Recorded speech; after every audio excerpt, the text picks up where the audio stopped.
이어지는 말씀은 예레미야 13장 15절에서 27절까지 말씀입니다.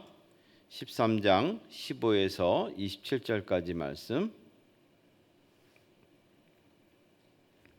한 절씩 교독합니다. 너희는 들을지어다, 귀를 기울일지어다, 교만하지 말지어다. 여호와께서 말씀하셨음이라. 그가 어둠을 일으키기 전, 너희 발이 어두운 산에 거치기 전, 너희 바라는 빛이 사망의 그늘로 변하여 침침한 어둠이 되게 하시기 전에 너희 하나님 여호와께 영광을 돌리라.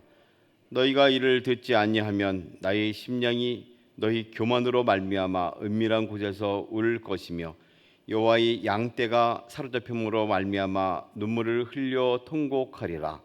너는 왕과 왕후에게 전하기를 스스로 낮춰 앉으라. 관 곧 영광의 멸관이 내려졌다 하라. 네겝의 성읍들이 봉쇄되어 열자가 없고 유다가 다 잡혀가되 온전히 잡혀가도다. 너는 눈을 들어 북방에서 오는 자들을 보라. 내게 맡겼던 양떼, 내 아름다운 양떼는 어디 있느냐? 너의 친구 삼았던 자를 그가 내 위에 우두머리로 세우실 때에 내가 무슨 말을 하겠느냐? 내가 고통에 사로잡힘이 산고를 겪는 여인 같지 않겠느냐? 내가 마음으로 이르기를 어찌하여 이런 일이 내게 닥쳤는고 하겠으나 내 죄악이 크므로 내 치마가 들리고 내 발 뒤꿈치가 상함이니라. 구수인이 그의 피부를 표범이 그의 반점을 변하게 할 수 있느냐? 할 수 있을진데 악에 익숙한 너희도 선을 행할 수 있으리라. 또 내가 그들을 사막 바람에 불려가는 곡물같이 흩으리로다. 여호와의 말씀이니라. 이는 내 몫이요 내가 헤아려 정하여 내게 준 분깃이니 내가 나를 잊어버리고 거짓을 신뢰하는 까닭이라. 그러므로 내가 내 치마를 내 얼굴에까지 들쳐서 내 수치를 드러내리라. 함께합니다. 내가 너의 간음과 사악한 소리와 들의 작은 산 위에서 내가 행한 음란과 음행과 가증한 것을 보았노라. 화 있을진저 예루살렘이여 내가 얼마나 오랜 후에야 정결하게 되겠느냐 하시니라. 아멘.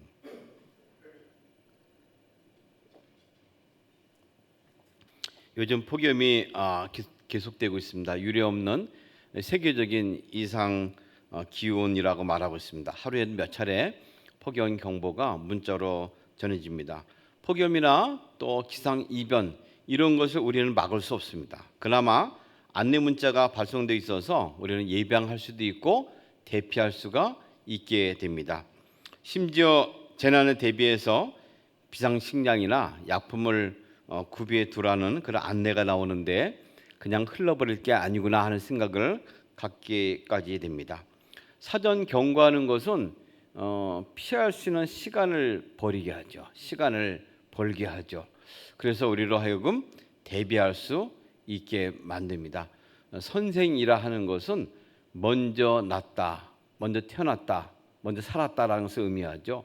선생은 그 학생들에게 먼저 살아보니 이러이러한 일이 있더라. 그의 경험과 생각과 쌓은 지식을 가지고 다음 후대에게 전하는 기능이 있습니다. 그들로 하여금 반복하지 않고 또 여러 가지 똑같은 인생의 경로를 당하기 전에 이렇게 지혜를 나눠주는 것이죠. 선지자라는 것이 무엇일까요? 미리 아는 겁니다. 다가올 미래를 알기 때문에 미래를 대비할 수 있는 시간을 벌게 하는 것이죠. 오늘 말씀도 그런 내용을 담고 있습니다. 구약 시대에는 어떤 기상 예보나 또 미리 전하는 것이 없기 때문에 사람이 오롯이 그 일을 감당했습니다. 선지자를 통해서 미리 알게 하는 기능을 통해 가지고 하나님이 되어야 할 일들을 알려주신 것이죠. 구약 시대 이스라엘 유다의 마지막 때를 지킨 예레미야는 오롯이 그 몸을 가지고 이런 일을 감당하게 됐습니다. 어제 읽은 말씀 중에서도 그는 그의 삶을 들어서 또 주변에 있는 물건을 가지고 이런 퍼포먼스를 합니다. 하나님이 그에게 그 인생을 들어서 내가 다가올 미래가 어떤 것인지를 보게 하고 대비케 하는 그런 산 증인으로 예레미야는 쓰임받고 있는 것이죠. 오늘 본문은 그 연장선상에 있습니다. 너희 교만을 꺾지 아니하면 이런 일이 반드시 이루어지고 말 것이다. 그런 일이 일어나기 전에 너희는 좀 깨어라. 다시 한번 거듭해서 어찌 보면 마지막으로 그 교만을 일깨우는 경고의 메시지를 예레미야를 통해서 들려주는 것이죠. 뭐뭇 하기 전에로 말합니다. 그가 어둠을 일으키기 전에, 너희 발이 어두운 산에 거치기 전에, 바라는 빛이 사망의 그늘로 변해서 칠흑 같은 어둠이 임하기 전에 교만에서 돌이켜라. 하나님의 영광을 위하는 거룩한 그 본연의 위치로 돌아오라고 말합니다. 전도서에서도 인생을 향해서 그런 비슷한 말씀을 전하고 있죠. 자기가 인생의 모든 것을 살아보니 너희들이 똑같은 것을 당할 텐데 그 전에 이러이러해라.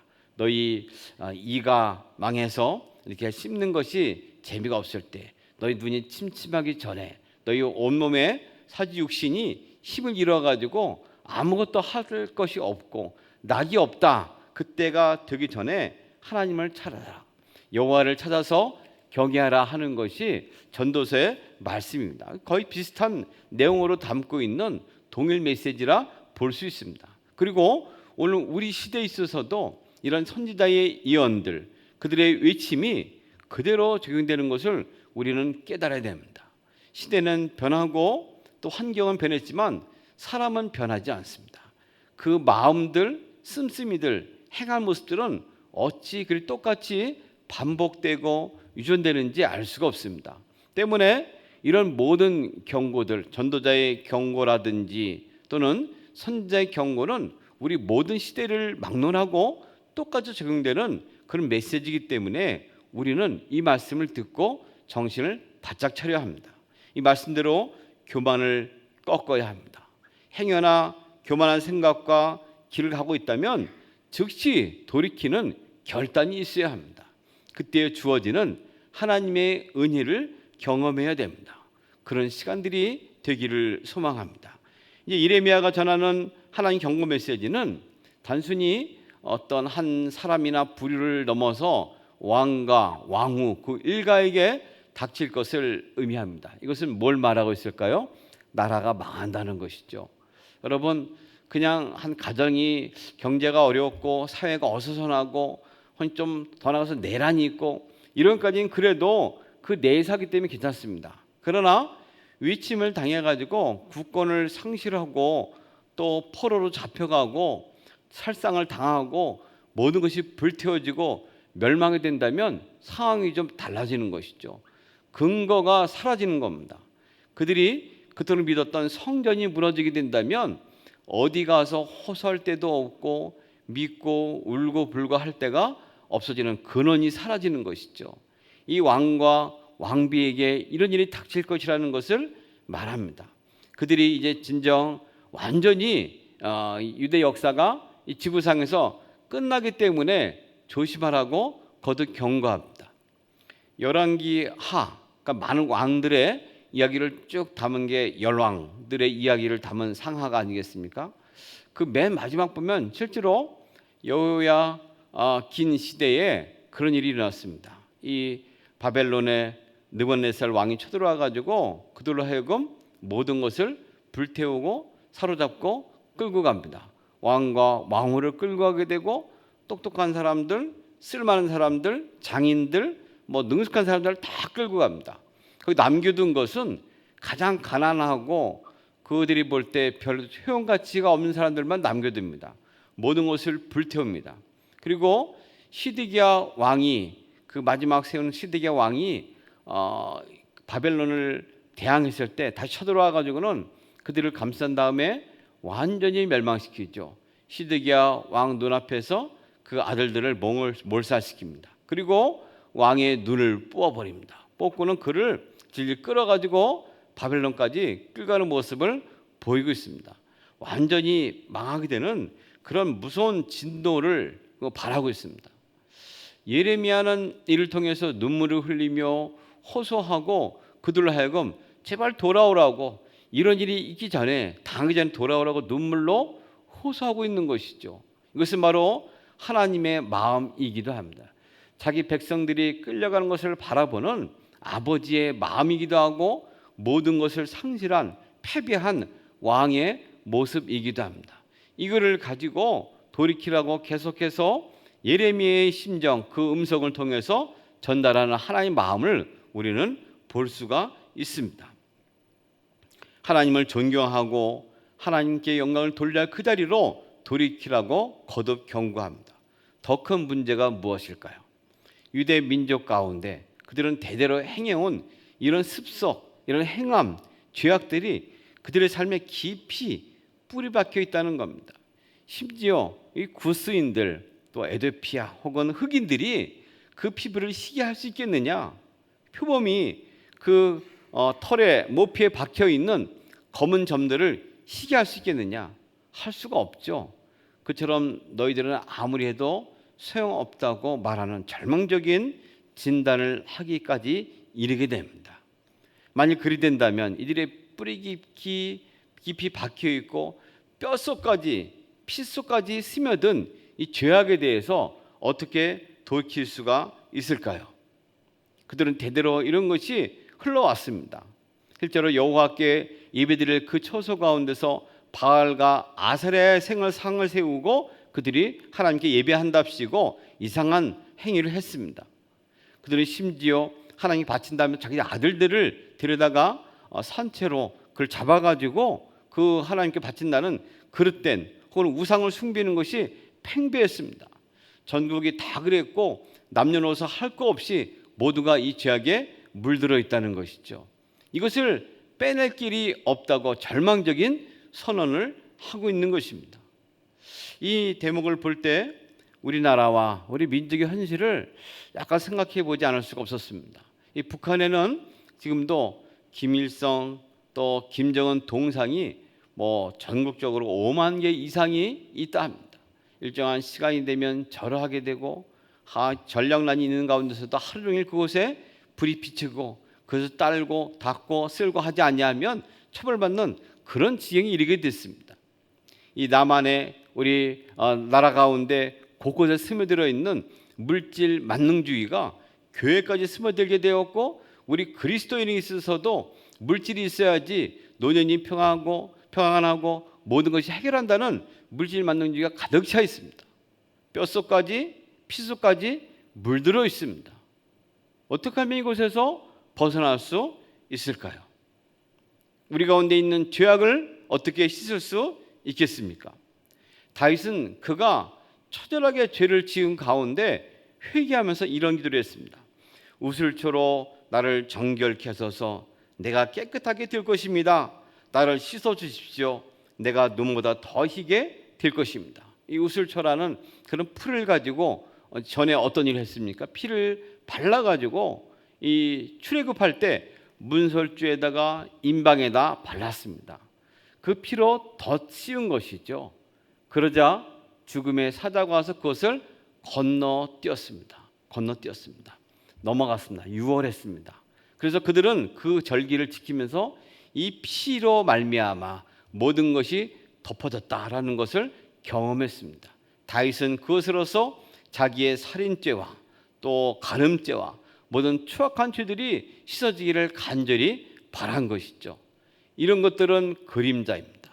실제로 예수께서 오셔서 십자가에 흘려지심으로 그 피로 우리의 씻을 수 없고 검은 반점을 드러내게 할 수 없고 또 구스인의 흑인 피부를 어떻게 할 수 없은 뿌리 깊은 뼛속까지 들어있는 죄악에 대해서 덮어주신 것이죠.